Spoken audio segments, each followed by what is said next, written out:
Hello, hello, everyone, and welcome to our Money Girl Live with the team at Bendigo Bank. Thank you, Jignesh and Hannah, for joining us. How are you both? Great. Very well, thank you. So tell us a little bit about where you both are right now. We know you're in Melbourne. How are things? And what do you both do at Bendigo Bank?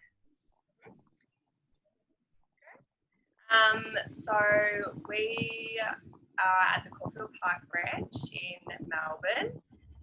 A little bit about my role here so I'm the customer relationship officer here. So I do a lot with individuals, businesses, community organisations. So helping them with their bank accounts, insurances, superannuation, things like that. So I've been here for about 4.5 years. So it's a really great team to work with, a great organisation. So yeah, I really enjoy it here. I'm Jignesh, and I've been in banking since 2003. I did about 8 years in CBA. Then wanted a change, wanted something different that connected with my values, and made a move to Bendigo Bank about 9.5 years ago. And look, it's probably the last bank I'll work for if I continue to work in the banking. So it's a great place to be.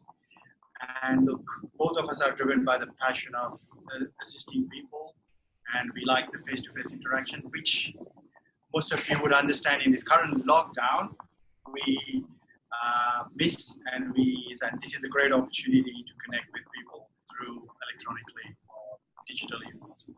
Of course, and thank you so much for taking the time to be here, team. We have a lot of questions in the Money Girl community around debt, and I thought both of you will be great people to answer a couple of questions for us around debt, especially consumer debt. So are we ready to get started? Yep. Absolutely. Amazing. Okay. So one of the most common questions we get, especially in this climate where people are losing jobs, but still might be needing to borrow additional money, is how do you handle competing debts? Look, the easiest summary I can give is, first, for you to understand your debt or managing your debt is to understand the 3 no's. Well, that's what I like. When I sit, there's various commentary out there, but what I feel is, in my experience, when I sit and speak to the customers, the easiest way to explain is, first, know your debt. Do you actually know what your debt is? Make a list of all your debt, just on a spreadsheet or whatever suits you, outlining what is the type of debt you've got. Is it a credit card, personal loan, or whatever that might be? Outstanding balance on it, interest rate that you're paying on it, what are your monthly repayments, when is the due date. So make the whole list. So first, the key to understanding or managing your debt is to know your debt. So that's the first thing that you want to know what your surplus is. Now, what does a surplus mean? Surplus means is net income monthly, less your living expenses, which is your food, rent, mortgage, water, utilities, whatever that you have to spend on. This is your living expenses you can't avoid. Once you've done that, you end up with, and then what I also encourage, this is something that I strongly encourage my customers, is what is your savings plan? Like, do you have a savings budget or emergency fund budget? So put that next on the list. Once you've taken all that out, you end up with a surplus. This is a surplus now that you have to work with your debt. Now, third thing, what I say is know your options. What does that mean? It means research to see what is out there. Do we have comparable debt? Like, if you have a credit card debt or a personal loan debt or a mortgage, once you've got the list of what you're paying, compare it to what's out there. Is there a better options available for the same debt? Can that be replaced with a cheaper, better option for you? So that's the thing I would always recommend. So once you know those 3, it makes it easier for you to understand, hey, in this market, what is my budget? What do I have? And how do I deal with the competing? So your question was, what is a competing debt? Is exactly, you've got a debt which is sitting at, you might have 3 different types of debt: credit card, personal loan, and a mortgage. Which is the better to deal with? as I said, my understanding or how I normally tell my customers is, number one, prioritize them. Prioritize in the sense is what is due when? Do I have a debt that is going to, I've got like 1 year left on it, 2 years left on it, 3 years, whatever. So what's the expiry date on it or the end date on it? Second, what is the rate I'm paying? What's the interest rate that I pay on it? Okay. And third, that I always look is what are the monthly repayments on it. So once I have those three, then you compare that to your surplus that you have, then you manage that. Look, you always pay your home first because that's an asset, so that's an investment. So you're making, yes, it's a debt, but you're making an investment as well. And once you've worked it out and you're struggling in the sense that, hey, look, after there's not enough surplus left to pay a certain debt, then it's time for you to look at consolidation. How can I fit my total outstanding debt into consolidation? Right. Okay. So talk to us a little bit about consolidation, Jignesh, because that's a financial term. What does that mean? And what does that look like? As I said, so what a consolidation looks like. So once you know your three no's, so before I talk about consolidation, I want to say why I'm talking about consolidation, right? Once you know about your three no's, which is know your debt, know your surplus, know your options. Once you know that, you need to know what you need to set your goals and objectives. Okay, what are my goals? I've got a debt of say $50,000. What are my goals? Okay, one would be I want to pay this off. That's a primary goal everyone would have. What time frames do I want to pay this off in? Right? Now, based on my current repayments and interest rates and whatever, would I be able to do this within that time frame? That's a question you ask. So does my current debt fit my goals? If not, what can I do about it? When you have multiple debts, I always tell the customer or whoever, when you have multiple debts, not only it's hard to manage, but it's costing you more. It's always costing you more.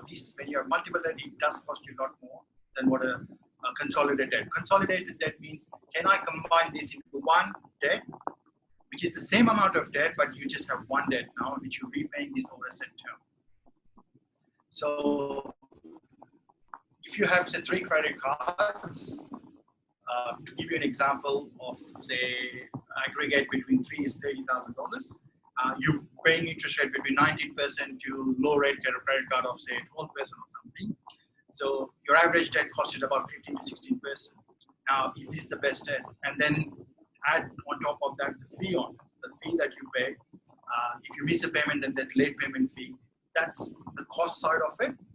And the second is you have to manage these three, because now you have 3 different set of repayments coming out at different times, 3 different amounts that you're paying at different times. When you're budgeting and planning, it's going to mean that it's harder to do so. So by putting all these 3 into one and finding a cheapest possible debt, again, that's when the options come in. Find out what your options are. How can I make this debt as cheap as, if my average cost is about 15.6% or 15 or 16%, can I make it 11 or 12%? Then what it does is, you're saving on interest, your cash flows might be the same, and this debt, which might take 6 or 7 years, now fits within your goal of paying it off within 5 years. So consolidation can help you in various ways. Right. Thank you. Thank you, Jignesh. So you gotta know your debt, know your surplus, and know your options. And you gotta ask yourself, if you have multiple competing debts, when are they due by? What rate are you paying at all your various debts? Yes. And if it's not fitting in your surplus, you gotta think about what your options are. Yeah. Okay. When talking about consumer debt, you mentioned put your saving into your initial budget. Yeah, when you're working out your surplus, have your saving plan as part of your initial budget. Does that mean that if I am choosing between paying off my consumer debt and saving, is it a wiser option for me to save first? Or what questions should I be asking myself to weigh up those options? So that's a very tricky one, but the answer is very simple. It's a very, very simple answer. Like a lot of people, when you don't think of it, it's just the thought process to it. The easiest way to explain this or answer this question is by an example. So for example, your monthly prepayments on a loan is $250, and the loan will get paid off in 3 years, right? If you went with that, if you have a $10,000 debt, you're paying $250 a month, it will take you 3 years to pay it off. But as part of your plan, you also have $100 that you're paying because now you might have a goal for it. You're paying $100 away because you want to go on a holiday in the next 3 years or 5 years to Greek island or whatever that might be. Okay, so that's why you're putting it. Now, if you look at that, what it would mean is $250. It will take you 3 years to pay it off. And now I understand your question is, do I pay this $100 that I've got put away in the savings or do I put it on the loan? Right. So I've done a quick analysis of it. If you went on that, if you paid an extra $100 on your loan, instead of going for 3 years, would be paid off in roughly about 19 to 20 months. Right. So now your savings goal is that if you paid $100 a month on it, in 3 years you will save $3,600. But now in the same 3-year term, your debt is paid off. Now after the say 20 months, say it took you 20 months to pay it off. Now your cash flows are not $100. You've got your surplus is now $350 because you don't have that debt anymore. So $350 over 12 months will give you a savings of over $5,000. So always plan on what my goals are. The answer will be depending on what the goal is and the term of that goal. And then when you compare it, then say, I've got this $100, my set repayments are this. If I do this, how quickly the loan gets paid off. That means after that term, or when the loan's paid off, you've got surplus cash flows to go on your savings plan and do that. And generally I find is when you pay extra money on your loan, and if you're comparing the same savings over the same term of a loan and savings, you're better off paying off your loan because you'll end up with more savings for the remaining term. Yes, and if that number sounds too ridiculous when you listen to it, like instead of 3 years, you will have paid it off in 20 months. The reason it is because on loans, especially credit cards, we will be paying compounding interest over time. So one of the workshops that we do in the MoneyGirl course is on debt, of course, and we have a little graphic to show that number that you just did, Jignesh. And that graphic is always people's moment. They're like, no way do those numbers add up. Like, okay, you make minimum payments. This is how long it's going to take you. Like, say, this is what the graph looks like. That's how big. If you just add $40 to that repayment, the time is like this much. And they're like, no way is that correct? And we're like, nah, do the math. That's right. People forget the principle. Or when you're paying that extra 100, you're paying on the principal, and you're cutting off the principal quickly, and that's where you actually save a lot of money. And there's a power of cash flow. I believe people just think, oh, I've got this, I'm going to pay, and people just always think of, like, when I sit with my clients, the first question I ask is, how much can you afford to pay? Mm-hmm. I don't tell them this is the loan and this is the term. I said, how much can you pay every month? Tell me a figure that you will be confident. Then I do, and I say, yes, I can do this, but I'll only do the loan over it. It's like when I was at CBS, and we never spend time on the term of the loan. We always assumed it's going to be a 30-year loan, set term, and we just did everything on that. But now I sit with the client and then I say, look, hey, based on your repayments, we'll give you a 20-year loan. Give you a 20-year loan. Why? Because that's within your budget. And then what I do is I use exactly what you do. I use the graph to show over 30 years this, and now you'll have extra $100,000 on your property. And he goes, what? I said, yeah, it's simple. That's a simple maths. And most people just get really surprised looking at the figure. That's right. That's right. People can't afford to actually put in that little bit extra. Yes. Okay. So now what happens if I am not able to pay off my debt, especially a high interest debt, like a credit card debt? Right. Look, I always tell, like, a lot of people are too embarrassed when that happens.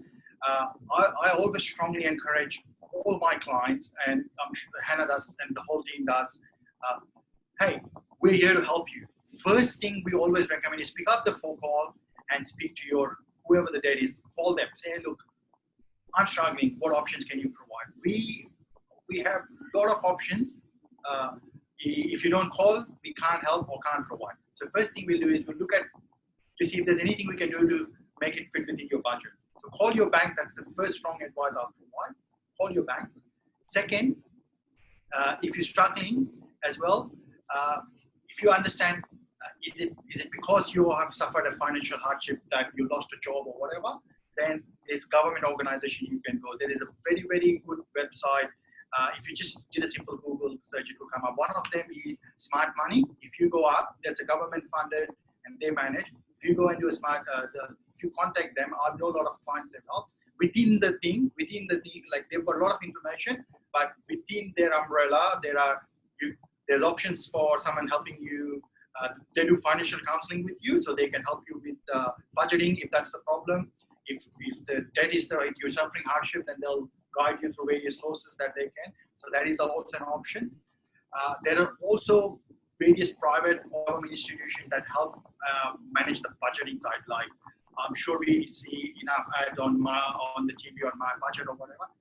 And other thing I would strongly recommend to get in touch with MoneyGirl, because I saw some of the programs that you guys run, and I think it's really brilliant on just it's a simple knowledge. It's a simple knowledge. This is once you have these tools in your pocket, you will a lot of way navigate through your hardship and find a lot of options for you that you didn't think existed. That's right. Thank you for the shout out, Jignesh. We do have a workshop that is dedicated to debt. So the first thing you recommend doing is calling your provider. Yes, Yeah. because you're a lender, right? So when your customer calls you and says, "Hey, XYZ has happened for any reason, I am going to default on this payment," right? What happens, or help me understand what happens on your side as the lender? Do you sit there and say, no? Now, I'll tell you one thing, and I'll reassure anyone who's listening to this is no bank wants to put their customer into hardship. All banks, I know, like I've worked at CBA and I'm here, and I know other people that have worked at the various banks. We all want to work with the customer, because in the end, stronger the customer, better the financial outcome for the customer, it's better for the bank and better for anyone. Mm-hmm. So we will always, I strongly encourage, don't hesitate, just pick up the phone, because we want to work with you. And that's a strong message I can give to them. That's right. And it is important for your creditor to know, because they might be able to adjust your due dates, etc., and prevent you like not have it affect your credit history. Is that correct? So, sorry, we missed that last part. Okay. So talking about not being able to pay back your loan repayments in time, or defaulting, and it impacting your credit history. Yeah. So if people get in touch with you in time, are they able to prevent it impacting their credit history negatively? So if people contact us, first thing we'll do is we understand the situation. We've got various, even before COVID, all banks got a department which deals with financial hardship. Right? So we put you in touch with financial hardship. So when you contact the branch will understand we've got limited powers. So if there is something that's a short term, we'll help you and we'll deal with it within that. You don't have to go in. But if we know it's something long term, we'll put you in touch with our financial hardship team. What then they'll do is they'll understand the situation, work with you and spread out this debt, or provide you with relief for a short period of time, and then work with you and increase the debt or term, whatever suits your cash flows and surpluses at that moment. So that's one thing we do. And especially during COVID, in the current environment, all the banks that we know are going beyond our norm and actually providing longer term relief. Okay, so there are various options in terms of when you speak to the bank will look at, hey, in your situation, is it best that we stop repayments for a short term? So that's one option we look at.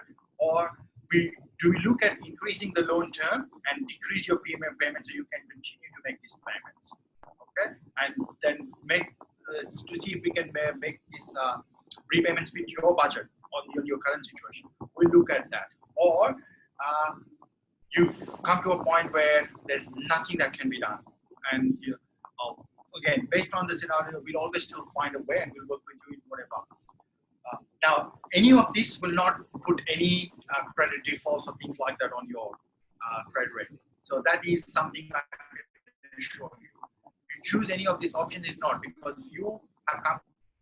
Only time bank will go and put a default is where the customer is not responsive and they've done nothing. We've tried to contact, we've done everything we possibly could do to get in touch and work out a deal, and that's not happened. Or we have to write off a debt, and that's those are the real scenario. When you're talking about consumer debt, then bank has to go and put something on the credit. But till then, as long as you're working with us, you making an effort, we'll work with you. So it pays off to be proactive. Debt is not one of those things where you want to stick your head in the sand. Got it. Now, with credit cards in particular, credit cards and credit history, my first question, which a lot of young people especially ask, are credit cards the only way to build a credit history in a country? Sorry, I think you are, I missed it, but I think I got it. I think you're asking, what does it take to build a credit history? Is that what your question was? Yes, and is credit cards the only way?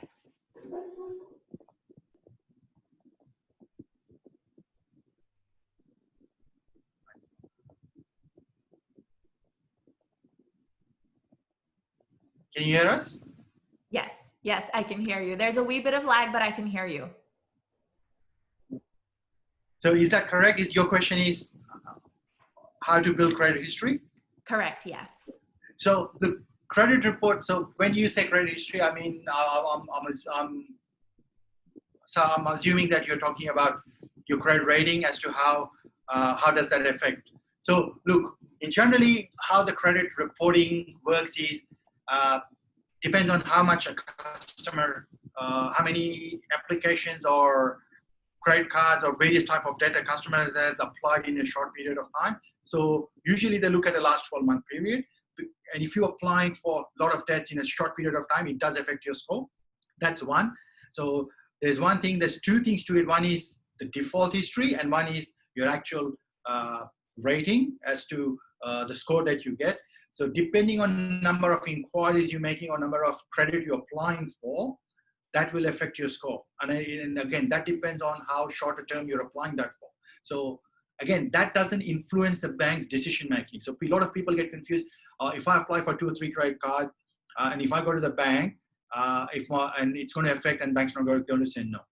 Bank, first thing when you apply for a credit, bank looks at your default history, saying, have you had any defaults? Or have you had any judgments? Or have you had any paid defaults where you've settled the debt?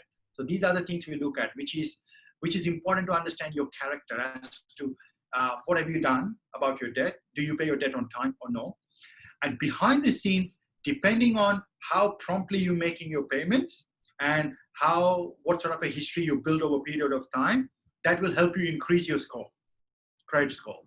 So the score can go up and down. The score can go up and down based on how many credits you've applied in recent history and how you're performing your debt.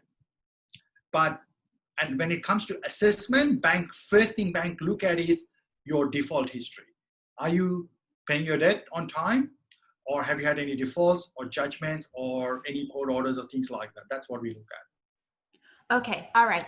Is each inquiry of debt on my credit history? And do you as a lender look at that favorably or unfavorably when you're giving me a bigger loan like a mortgage?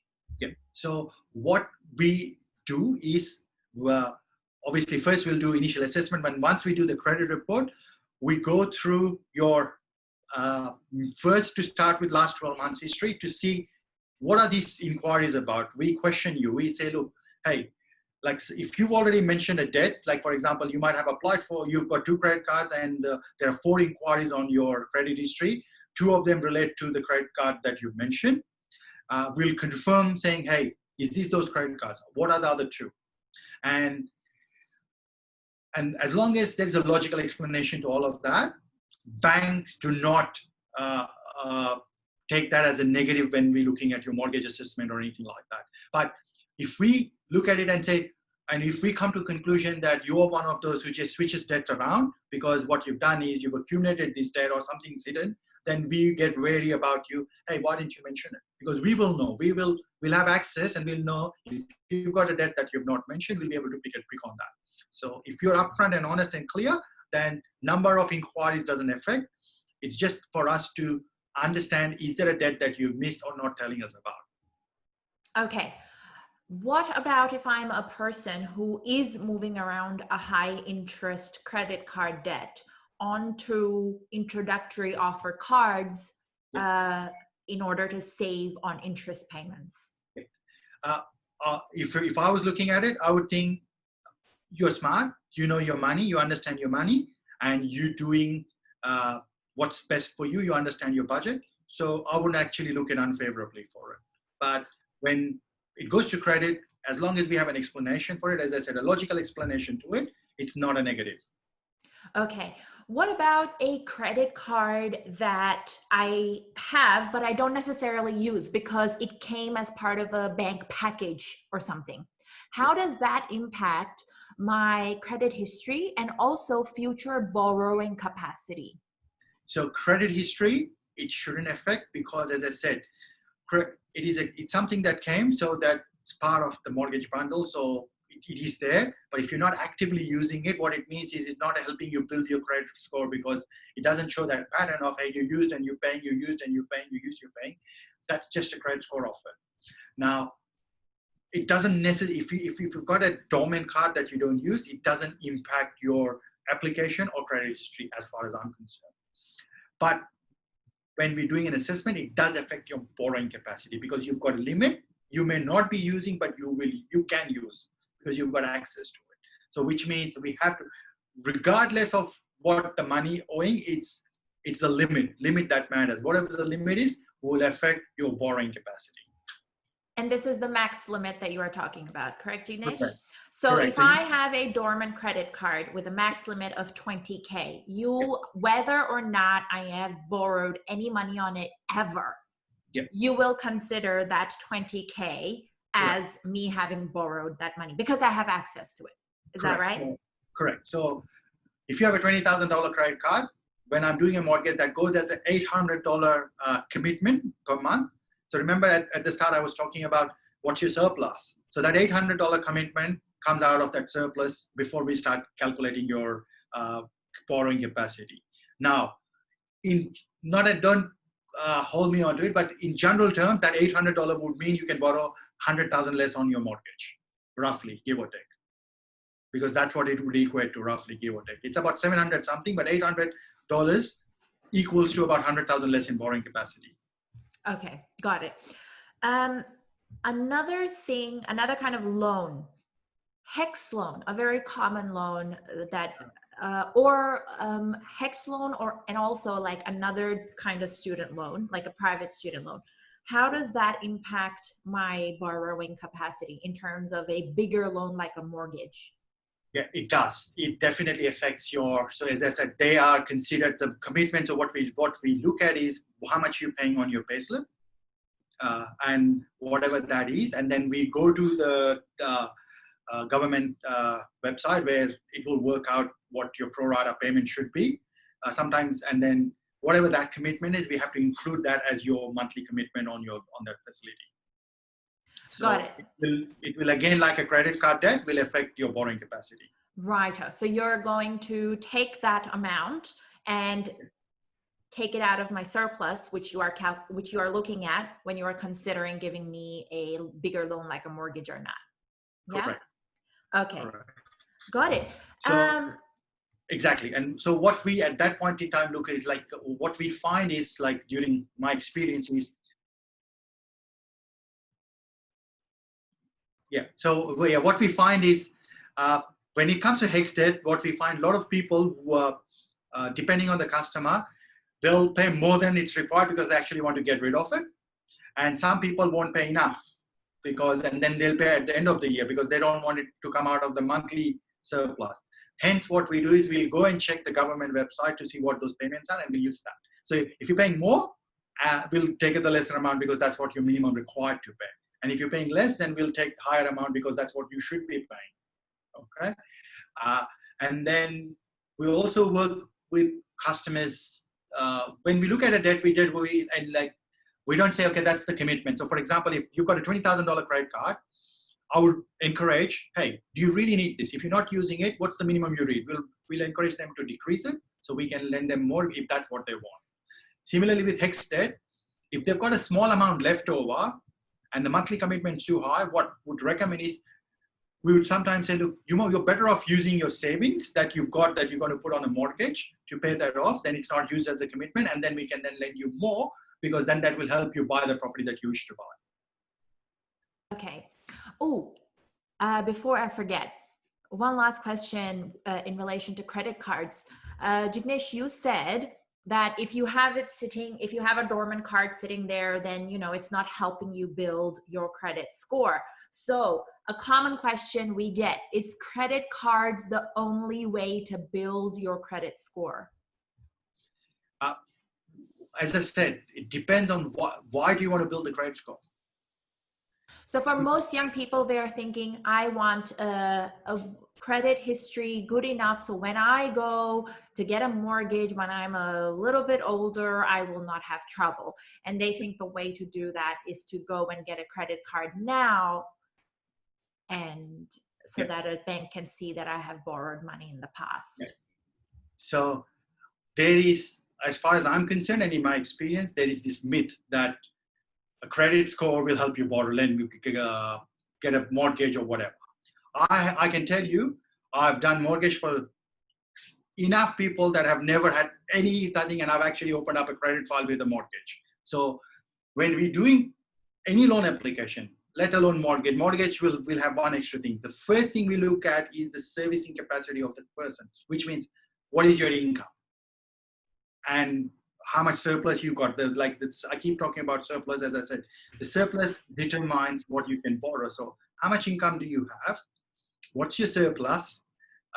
And so that's the first thing that will determine how much whether we can lend you. And the second thing, if it's a mortgage, then we look at a security. Are you putting enough money, and will bank be well protected? So what are you contributing on it? So that's the second thing. Third thing we look at is your character, right? The character in the sense, how you're performing or conducting your existing debts or existing accounts and stuff like that. Now, fourth thing that ties up all of this is your credit report. So that's the last thing. Again, on credit report, if you had no history, as I said, you'll start off with a decent score, and it also means there's no defaults because there's nothing there. And that's what we want.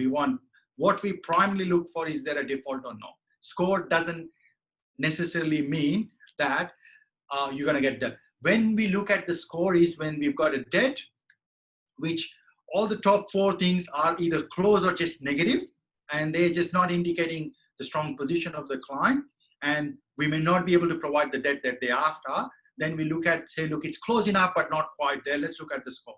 That's when we will get to that. Okay. But again, in saying that, if you might have a very high score, we might still not go and do this because you're not satisfying those first four things that we spoke about. Righto. So myth busted. Correct. Credit cards is the only way to build a credit history. Busted. You need a credit card when you're younger so that you will get a mortgage later. Busted. Thank you, Hannah and Jignesh. I will let you go because it is 10 minutes over time, but I do want to say thank you so much to both of you for taking the time and being here. And like Jignesh said, we do cover debt and a lot of the things that we talked about today in the MoneyGirl course. And the next course enrollments will be opening in 2 weeks. So if you are interested, you can join the MoneyGirl waitlist on moneygirl.co moneygirl.co/course. That's moneygirl.co/course. And that's my partner in the background. Say hi, everyone. All righty. I'm going to stop recording.